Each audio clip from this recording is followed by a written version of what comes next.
Thanks for listening to the Northwest Yearly Meeting podcast. We hope that you find the conversations to be helpful and enlightening as you get to hear from those involved in the Evangelical Friends movement. Be sure to subscribe to the show so you don't miss when a new episode comes out. Now, enjoy the episode.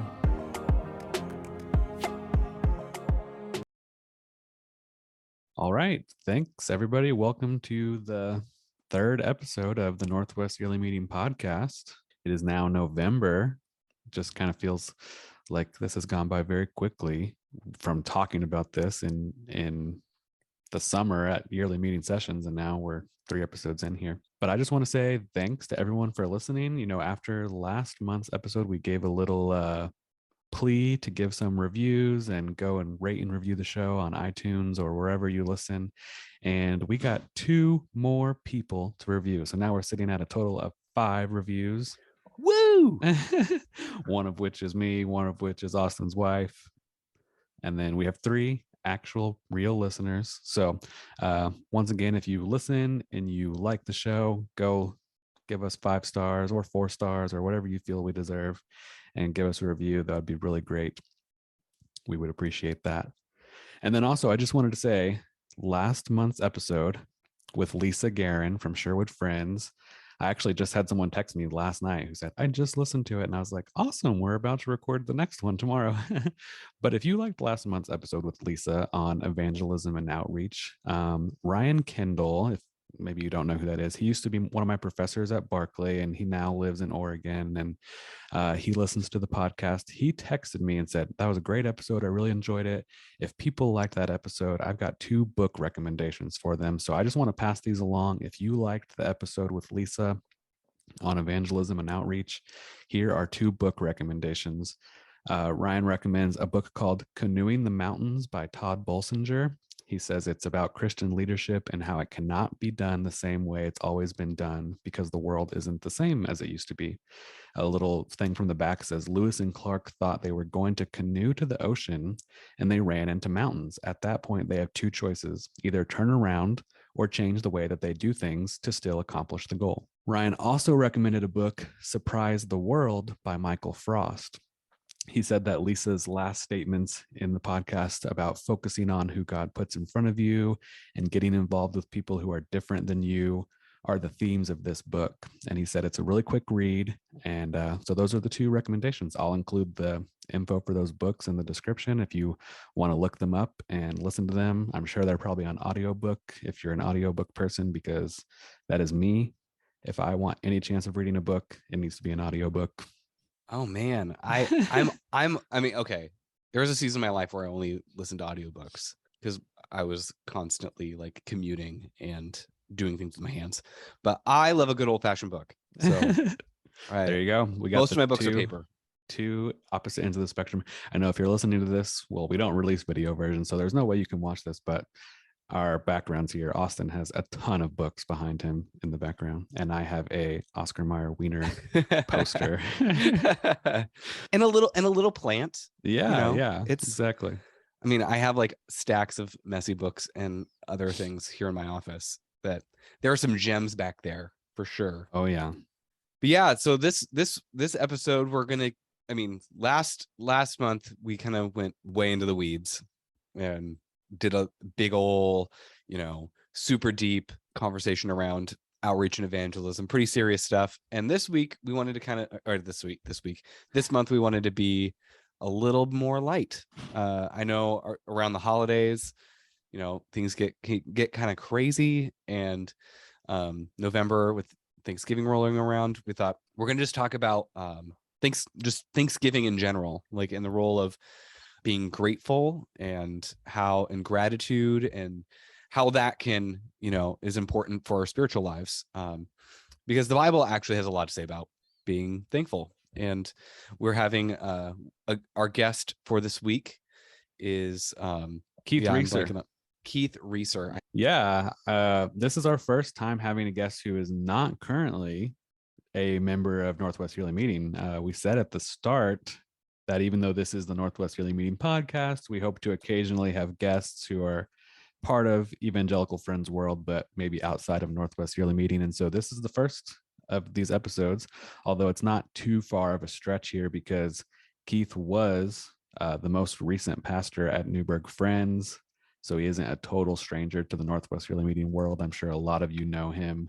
But he is currently the pastor at Denver Friends Church in Colorado at Rocky Mountain Yearly Meeting. So he's no longer currently a part of Northwest Yearly Meeting. So he is outside of Northwest Yearly Meeting. But we figured, friends are friends, and Oh yeah, he's still, a part of our larger faith community. And so this was just a good way to, to have a conversation around Thanksgiving, as well as to hear what's going on in a different yearly meeting. Because sometimes it can be easy to forget that that Friends are a global religious community, that there are evangelical Friends across the world and in America, across the country, and doing different things, thinking about different things. And it's a great opportunity to have somebody who's been in both worlds to kind of come in and talk with us. Also, just want to plug, just talking about just the worldwide Friends movement. This will be dropping in November 1st.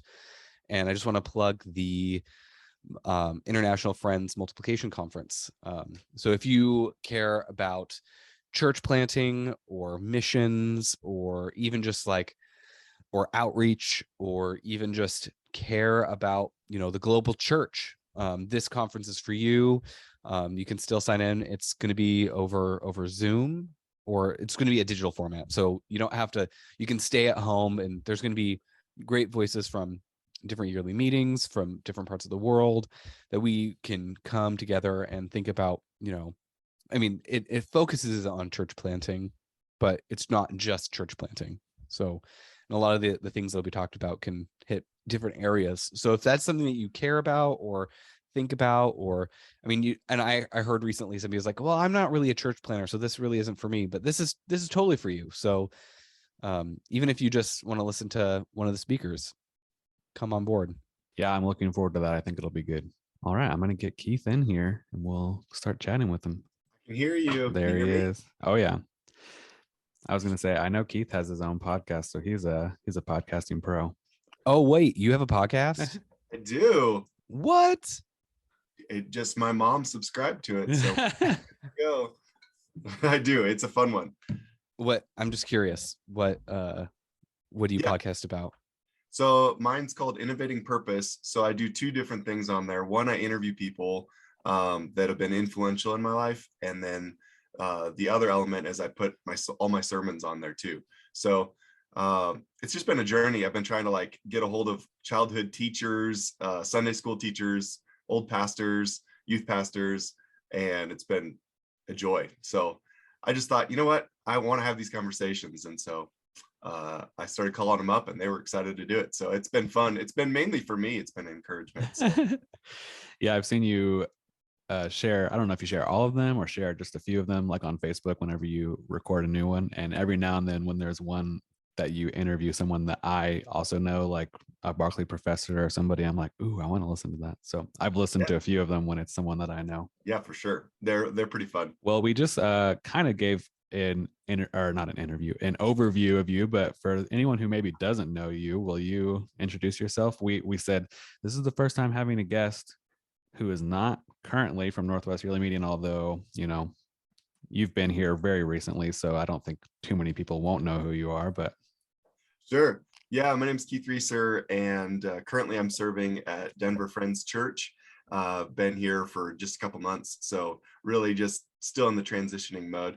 But as far as my proximity and my relationship with Northwest, I served in the Northwest at Newberg Friends Church for 4 years, starting in 2018, and just finished up pretty close to the end of the summer that I was there for. So really a joy to serve in the Northwest. I've kind of served in a couple of different places, some by choice. Sometimes God moved me on, and sometimes I went kicking and screaming. But I've been in ministry since 2008 in full-time ministry. So it started there, and then I went served as a youth pastor for 6 years in an E-Free church in southern Kansas.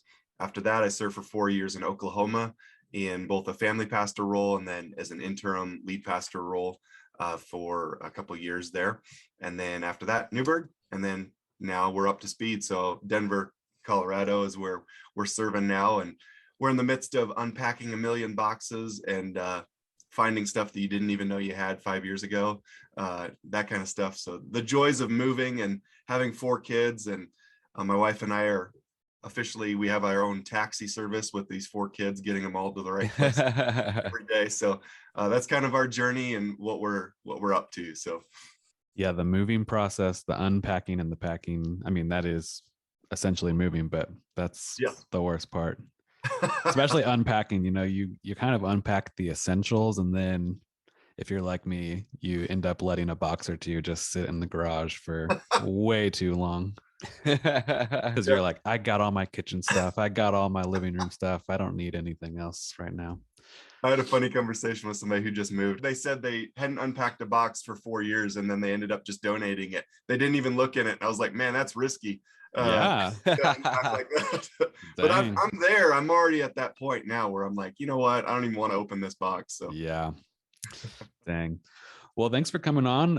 Obviously, this is coming out in November. We just put these out at the beginning of the month. So, but we thought we'd talk about Thanksgiving. That's kind of generally the theme of November for a lot of people, both the holiday and the idea of giving thanks. And so we just had a few questions to kind of see where this conversation goes, but we're not going to talk about the actual holiday too much here. We're going to talk about the general idea of giving thanks, but I do have a few questions just for fun, really quick, about the actual holiday, and then we can move on to the topic of giving thanks. But I got 2 would you rathers for the day itself, the actual holiday of Thanksgiving.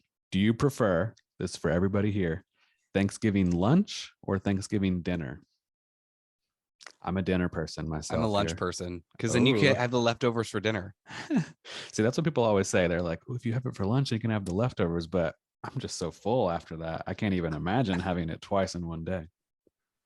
Oh man, it's like an event for me. I think it's the whole day, but we eat late. We do like in between lunch and dinner. So I don't even know what I don't know what that is, but we eat there, and then you're just kind of like rolling around for the rest of the afternoon. So yeah, we always do, like, we don't really do lunch. We just have like a bunch of appetizers, kind of like what you're saying, all throughout the day, and then the meal itself is that dinner. Yeah, so if I had to pick, it'd probably be lunch, though. I'll stick with the question and not make it complicated. All right. Dang. Yeah, I mean, if we normally do it, like, we cut in between, right? Yeah.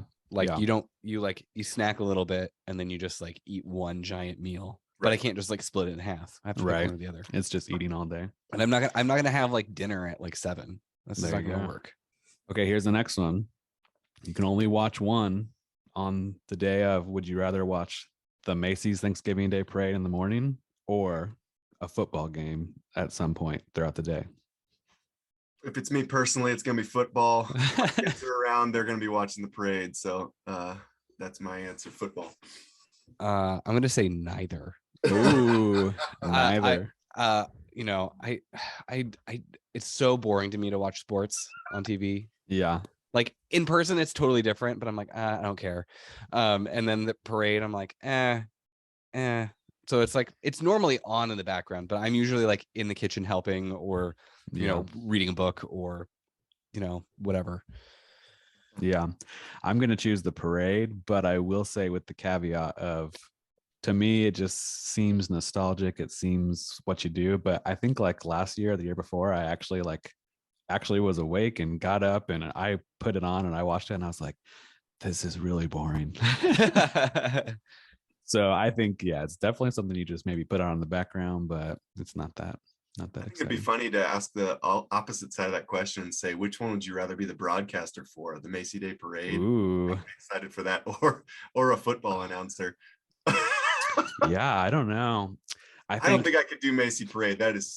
I'd be so bored. I'd be bored, but I think I would rather choose that, because one thing I always think of when watching the football games that are on there, like, that's a sacrifice for those people because they can't have lunch or dinner. They're out playing a game, So if you're doing the broadcast for the parade, you're at least can hopefully be home by 2 p.m. in the afternoon.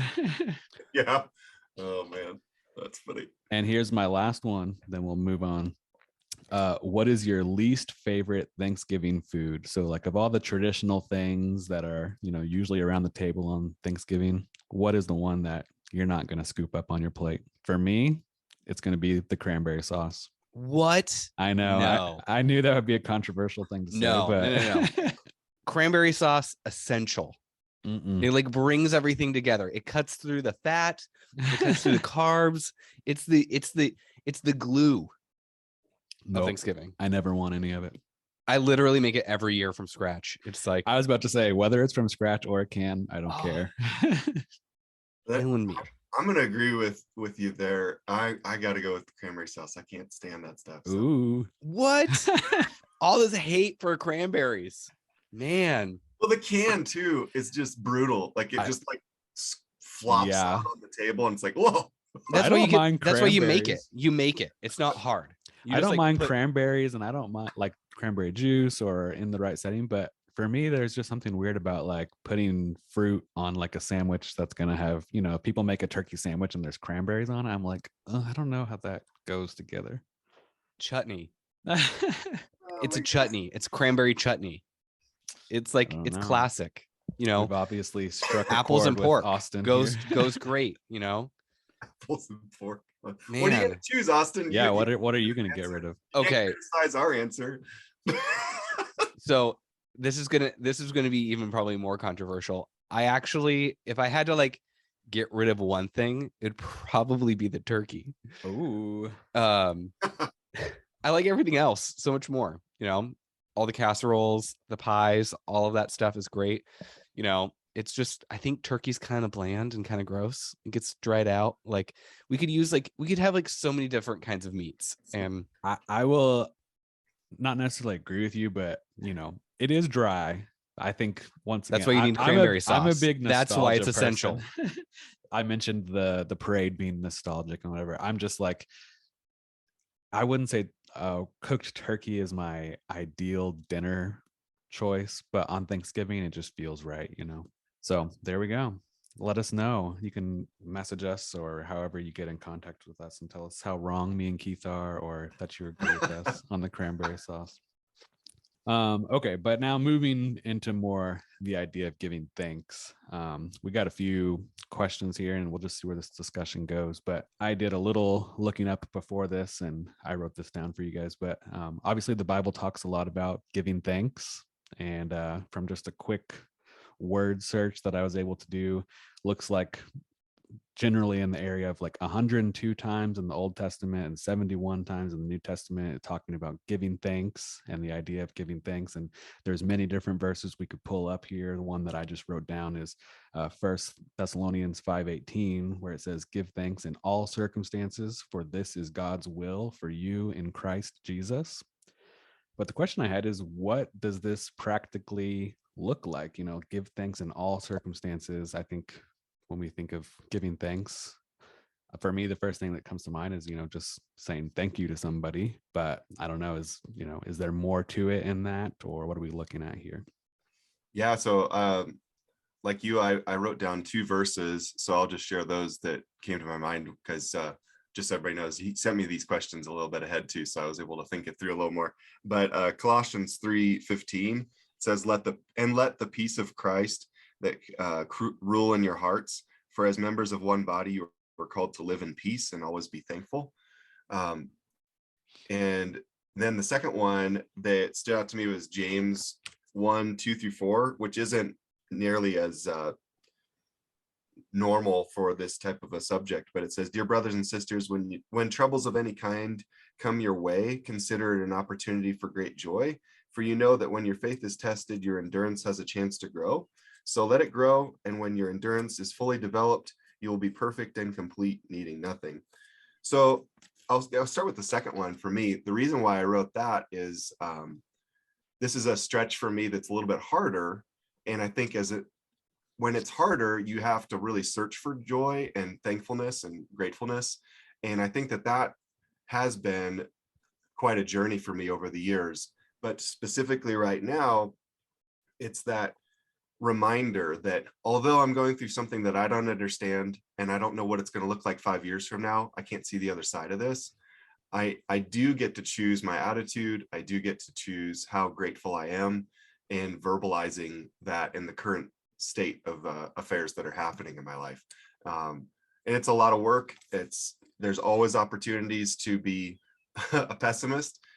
We don't have to work hard, at least I don't, to look around the room and be complaining about everything or seeing everything from that perspective. So what I can choose is to be the one that is joyful, the one that does see how God is on the move. And so that brings me joy. That brings me gratefulness and thankfulness. And so in a season like I'm in, I'm extremely grateful. I often tell people, and they're like, man, you went through this, this, and this. And I say, yeah, but look, God's still using me. He's still giving me permission, and I'm allowed to continue to serve. Maybe not how I expected, but the door is still open. I love the fact that, I mean, I'm a sinner and I'm going to keep messing stuff up, but I do love the fact that down the road, I don't know where God's going to lead me, but right now, be faithful with what's right in front of me. So I'll pause there because you guys have more to add to that, but those were on my mind as we came into this thought process. Yeah, when you brought up the topic of thankfulness, Jacob, I went to the First Thessalonians verse as well. Mm-hmm. And it just, and to kind of just piggyback also off of the James verse that you shared, is how there's this idea of God's providence in both the good things, but also the bad things. Mm-hmm. And how like we need to rejoice in both of those. Yeah. Because this is what God has for us, and learning to shift our perspective on what's going on in our lives, maybe around like why we're unhappy about something, and seeing past, ourselves to think about what God wants. And I think that idea is a harder thing to get to nowadays. People wrestle with things like the problem of evil, or like, why do bad things happen to good people? And I wonder if the practice of thankfulness, even when we don't feel like it, right? Like there's lots of times where I feel like, I'm like, yeah, I don't feel thankful, right? But reorienting around that to change the perspective of like, this is what I don't have, or this is why my life sucks right now. Like to find the thing that like God's trying to do, so that we can grow, that we can become complete. It's kind of a radical idea. Like at least growing up, like I kind of had, like, I didn't grow up Christian. And one of the things my picture of God was like, he just kind of created the world and like kind of like left it, like the image of it is like kind of a clockmaker. He kind of created the universe and then just kind of stepped aside and just kind of like admired it on the wall of the cosmos, and was just like not super involved. But this gives me a sense that, like God's much more intimately involved in our lives, providentially leading us, even if we don't in the moment know what's going on. Yeah. And I think too, like in a lot of those verses we mentioned, give thanks in all circumstances, always give thanks, like even when you're going through hard things. I think, and you touched on that, Keith, is like we can all be drawn towards the pessimistic side. We can all be drawn towards the negative. And I think at different times in our lives, we could be more inclined to be drawn toward the negative or the positive, depending on how things are going for us. But yeah, I think it's a good, like giving thanks for things gets us to focus on being grateful for what we do have and what we are. It gets you to focus on the positive, I guess, as opposed to being like what I don't have and what is not happening for me and how everything is going bad. It makes me think of, I thought about this leading up to this.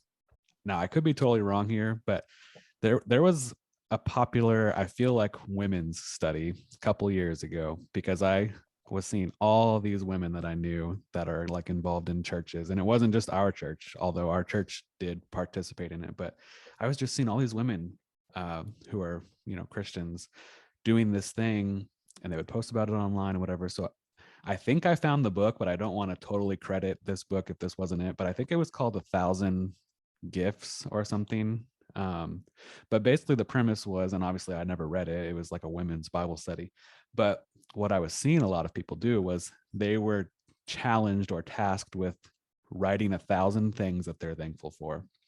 And some people would post those things online, like, here's my list for today or whatever. And the goal was to come up with 1,000 different things that you're thankful for. And I think at the time, obviously, just seeing a lot of that all the time on Facebook, I would just be like, stop, this is so annoying. I'm seeing all these people post these things. And, like after you post, the first 100, which are going to be things like my family and my whatever, you kind of start to have to really get down to like some really general basic things, like, I don't even know, like, I'm thankful for my new shoes, or I don't know. In a way, I think you have to really stretch it to get 1,000, right? I don't know. So sometimes I would see some of those things and I would just be like, really? You're thankful for, the pen that you wrote your devotional with today? Do you really have to give thanks for a pen? So I think sometimes I can be like that. And I notice that a lot with older people. Not that that's a bad thing or anything, but I notice a lot with older people, like, you'll just mention like a random little trivial detail and they'll be like, well, give praise to God for that. And sometimes my inclination is like, really? Give praise to God for like the light turning green and like we made it through that intersection on time. But I think there is something to be said for having that attitude of just thankfulness and giving praise to God. Sometimes I'm like, I don't really need to give praise to God for the weather being like great today. It's been great forever. Well, I have to say something about, I'm going to talk about the weather here. A while back, I had some sheep and I became so much more aware of the weather, specifically the rain, because it meant like how much feed my sheep would have. Because if you raise sheep, you're actually a grass farmer. And I became so much more thankful for the rain. And it seems trivial, but like we had like this like crazy long dry spell. And I was like, this is the worst. And then people would be like, it would rain. And I'd be like, yes, it's raining. And people would be like, oh, it's the worst. And I'm like, no, it's the greatest thing ever.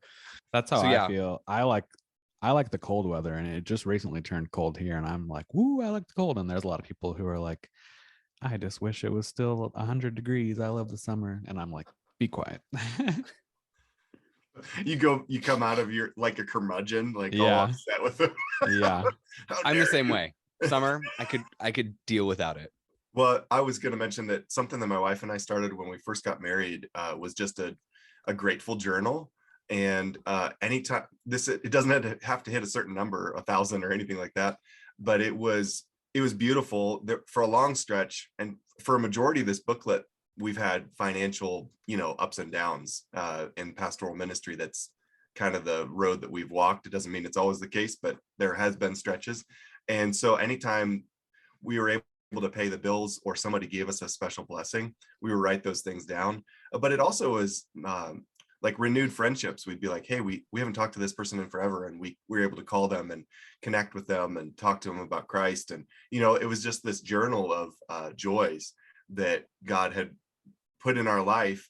And when you start writing those things down, before you know it, like we're like, 15 years married, we haven't caught everything. We haven't written everything down. We probably lost the journal in the move now. I haven't seen it in a bit, but the idea of it is just so cool, because it's cool to get a blessing and somebody to give you a gift. But when you write it down, it's like, oh man. And then you start looking back and like how significant $20 was 4 years ago. And you're like, $20? Are you serious? But on that day, it was like, oh my goodness, $20. Like, this is a huge deal for us. So anyway, those are fun things that I've done over the years that have been an encouragement. And it gets my wife and I laughing because we go back through it. It's almost like on our anniversary, we'll sometimes page through it and just be like, oh, wow, look at all this stuff that happened. We'll put the date on there too. So anyway, those have been fun things for me to do. Yeah, I think that's interesting too. Like you said, in the moment, it's probably really impactful, the $20 for the example. But yeah, if I had to sit down right now and be like, list 100 things you were thankful for, I'm sure I've had moments like that, even within the past month or two, that have probably already slipped my mind, because a month later, getting $20 might kind of be insignificant.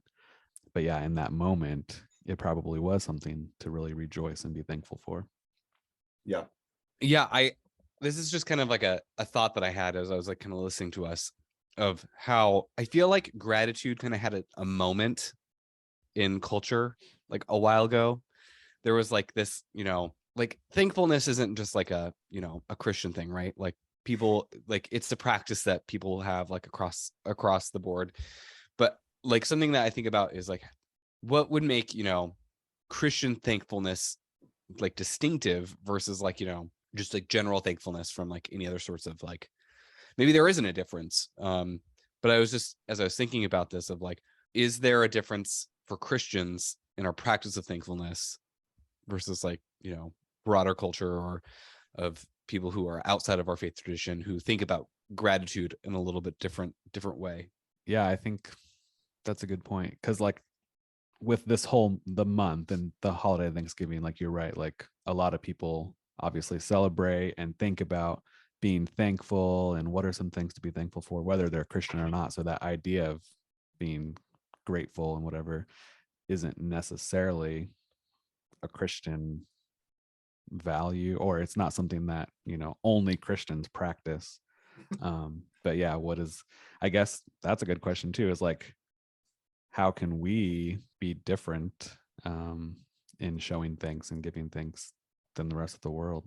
I just kind of thought of that question, so I don't really know. But Well, it makes me look in the mirror. I know I have more of a stern look, especially with being a dad, and so I know that I come across as a little stale and a little stiff, and so with that, I start to picture the people in my life that are optimistic. It doesn't have to designate that they're Christian or not. It's just those people like that they walk into the room and they light up the room. And it's not saying that I want to be them, but I can imagine when I walk in the room, what presence do I bring? And if you're, I mean, we all set the tone in pastoral ministry. You guys recognize this. We do set the tone for a lot of the gatherings. And so if we walk in and we just look sleep deprived and we look frustrated, and like I'm also type A, so like if things aren't going my way or it's not all organized exactly, I notice within myself like a boiling sensation, almost like, oh, this is all going wrong and I can't believe this. And it's like, okay, hold up, this is ridiculous, because this is just Keith's view of how it should be going. Doesn't make it right. But I when I think full circle to those people that are extremely encouraging in my life, they light up the world with their love for Jesus, specifically on the ones I'm imagining and thinking of. But as from the world's perspective, we've all met that salesman or that person that they didn't project themselves as a Christian. They were just a really kind individual. And it's really rare, I think, to see that. I don't think Christians monopolize kindness or thankfulness or gratefulness. We should, but I think that's a reality check for us. Do you epitomize someone who is grateful and thankful and joyful?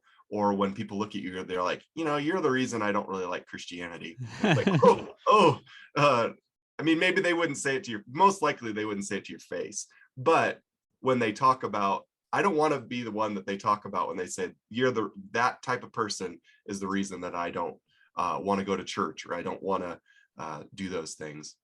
Yeah. And I think if we're really honest about churches, that it doesn't really matter the size of your church.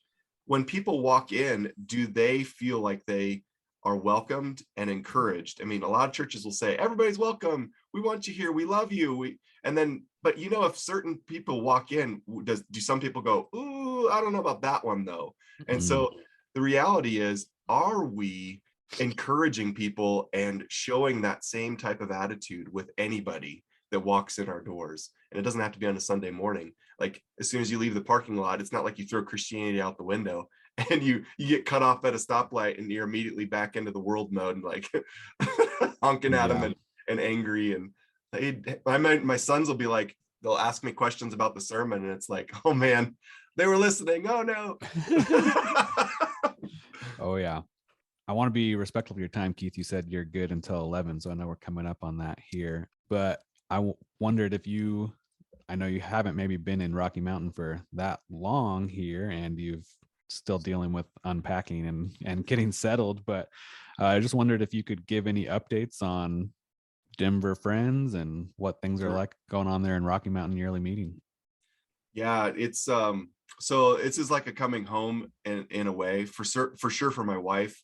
She grew up at Denver Friends, so it was on my radar for all these years, but just never felt like it was the right time, and now it's the right time. So we're here.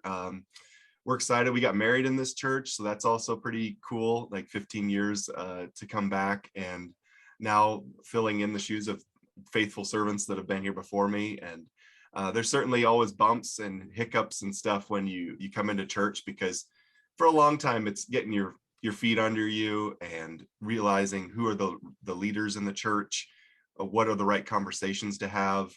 I'm pretty conscientious of being aware that I like to be a bull in a china cabinet at times and try to change things. So I try to make sure I have, 3 extra conversations with committees or 3 extra conversations with the right people to make sure that it's more their idea.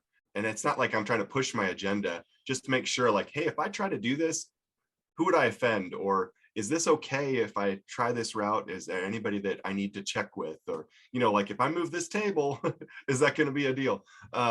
So really, right now we're just in the beginning stages. And so I've got a long way to go to feel more established. But based on my wife growing up here, myself being acquainted, because we would come out here for like Christmas and stuff for vacation, because Tawny's family's still in this area. I had some relationships kind of developed. So I'm a little bit faster than a typical new pastor hire to have those relationships and whatnot established. But as far as life update, at this point, it's just making sure my kids are established. And I think that's a huge part for me. I've got a 13-year-old, 11-year-old, 7-year-old, and 3-year-old. And so different walks of life. And we're all the way from diapers to puberty. So it's like, oh man, it's just that the whole gap there is being spanned for us. And how can I invest in my kids? Just in case anybody doesn't know, a couple months ago, we officially adopted the 2 youngest girls. So they're 7 and 3. And so that's a huge journey. Moving is a huge journey, ending well at a church and then beginning well at a new church. So there's a lot of things happening there. We lived in a basement for a couple months of somebody in the church, because all of our stuff was in storage in 2 different sheds. And then we were trying to buy a house. So we've been like running around crazy people. So Dang. All that to say, I think the journey for me that's been hardest the adoption is really tough. And I wouldn't be doing it credit if I didn't explain that that's a really tough process. We did it through the foster care. So it's through the state level. And that's a journey that you have to be called into. But specifically, the 2 girls, they're in foster care for a reason. I'm not going to disclose all that stuff, but the reason they were in was tough, really, really bad. So they had to be removed from their biological parents.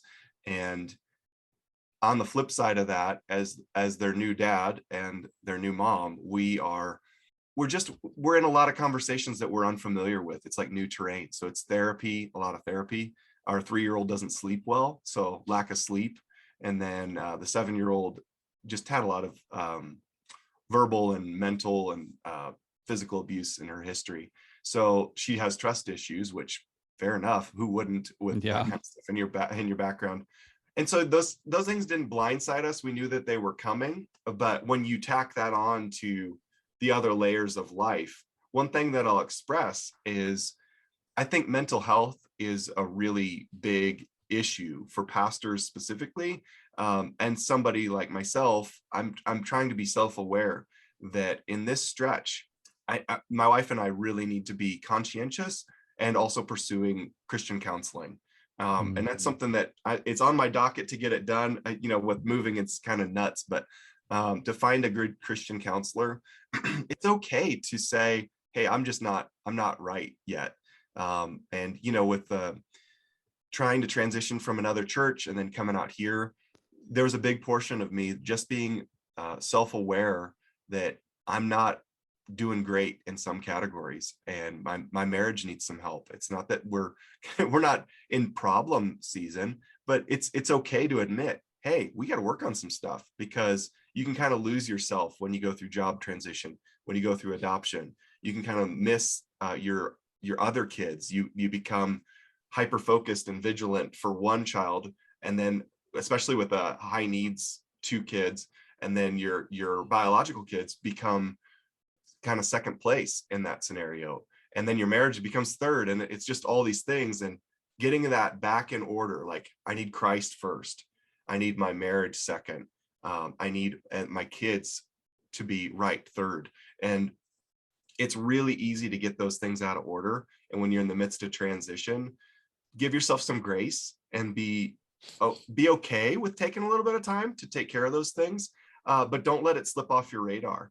Because, if I let some of those things slip, then I'm going to be it's going to be way easier for me to enter into sin, whether it's a past struggle begins to wreak havoc in my life, my thought life gets out of control, I'm not doing enough sermon preparation, all those things begin to crumble because my home life isn't right. And so I say this fully aware that, like, I'm putting myself out there, and I'm okay with that, because I think pastors for the longest time have not been able to express, hey, I'm not okay, because under the wrong ears, we're always fearful that the congregation will hear that as, uh-oh, my pastor's going to quit, or uh-oh, my pastor's not theologically able to handle this dilemma he's dealing with. I think it's okay to express to the right people, like you guys, like the local leadership, hey, pray for me. We're trying to discern a good Christian counselor. Hey, pray for me. I need to take a mental health day, or whatever that looks like, and just go out and be with the Lord in the woods or something. And just being fully aware, do full circle evaluation of yourself and say, hey, Keith, are you okay? Have you paused today? Have you checked in with a trusted mentor today? Do you need to just shut your phone off and not just keep scrolling? Because it's easy to just scroll. It's easy to binge watch something. It's really easy to buy a bunch of junk you don't need on Amazon. It's super easy to do those things, when the real issue is I'm not dealing with a struggle, or I'm not dealing with a drama in my life, because I'm just vegging. I'm choosing to veg rather than deal with what's right in front of me. So I hope that's not too much for you guys, but I think that's really crucial and important for me to get that out there. Yeah, I appreciate that. I support that and agree with that 100%. Well, and just to kind of tie it back with the theme, like, people go through hard seasons, right? And life isn't always, sunshine and rainbows, right?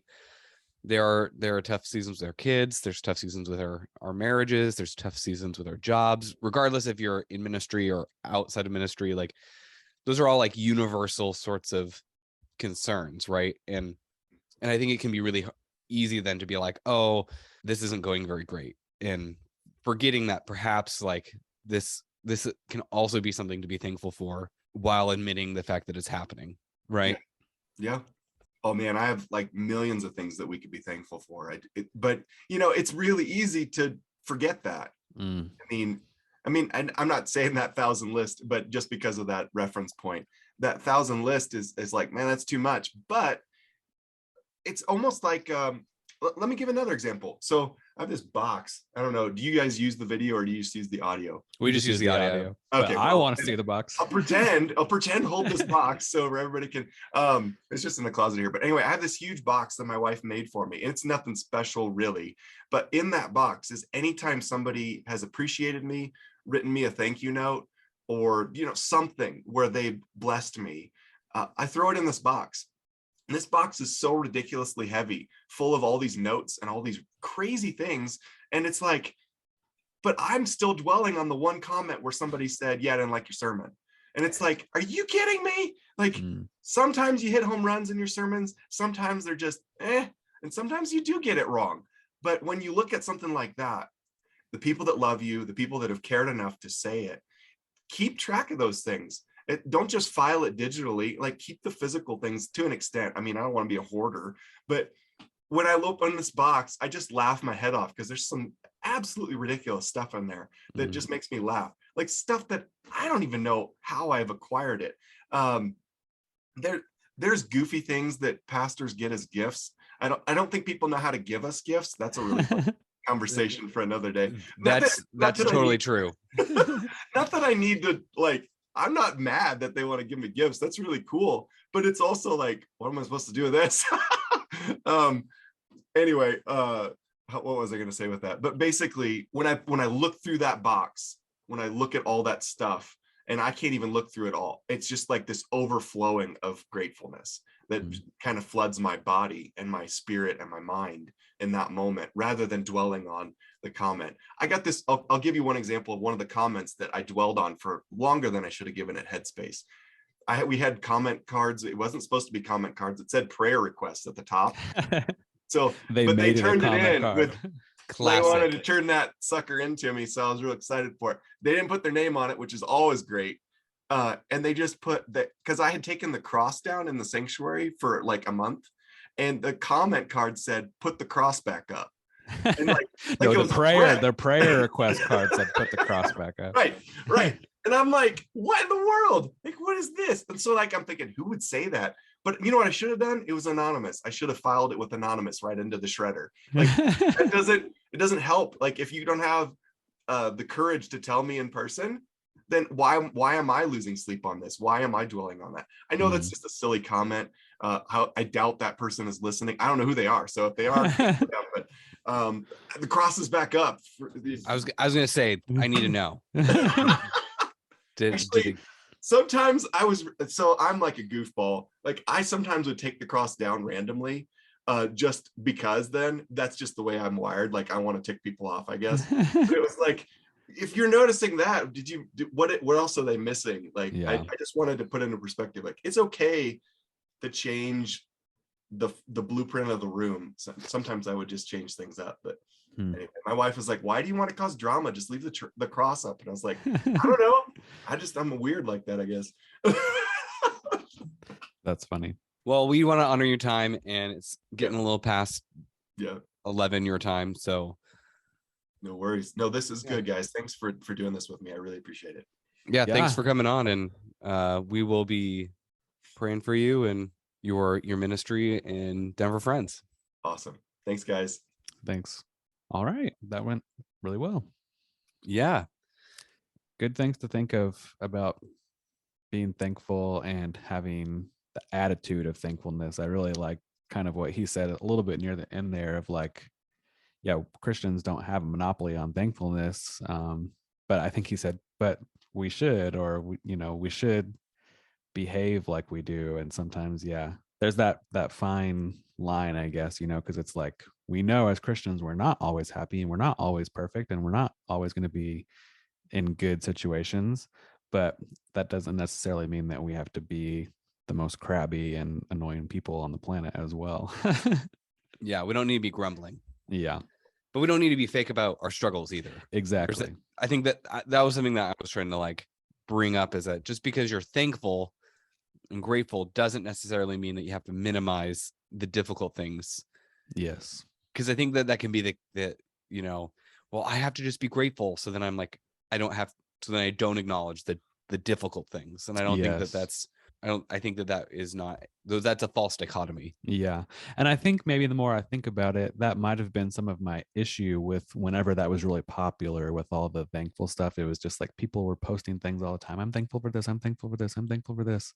And I was like, maybe because I knew some of them, I was like, yeah, but I know you're having some issues right now with this or whatever. And, that can be the downside of social media. Obviously, not everyone's going to post their full life story. And so it can be like, you're just fakely focusing on the good stuff and not the bad stuff or whatever. But yeah, I think especially if you know people personally and you have conversations with them and you can kind of just be real and be like, yeah, I'm thankful for this, but also I'm really struggling right now with this. And that's probably not something that you're going to post on Facebook. And that's okay. That's probably better to not post those things for the whole world on Facebook.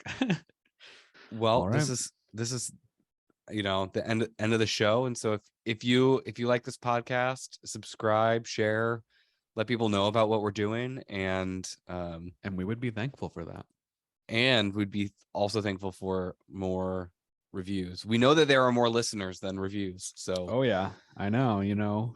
48 or 50 people listened to the last one. 57 listened to the one before that, and we got 2 additional reviews. So 2 out of the 57. Thank you. The other 55, leave us a review. Yeah, that's all right. Well, thanks for listening, and you'll hear from us again in. Once again, thank you for listening. If you enjoyed today's episode, be sure to share it with others. Please rate and review the podcast so others can find it. Contact the Office of Northwest Yearly Meeting if you would like to be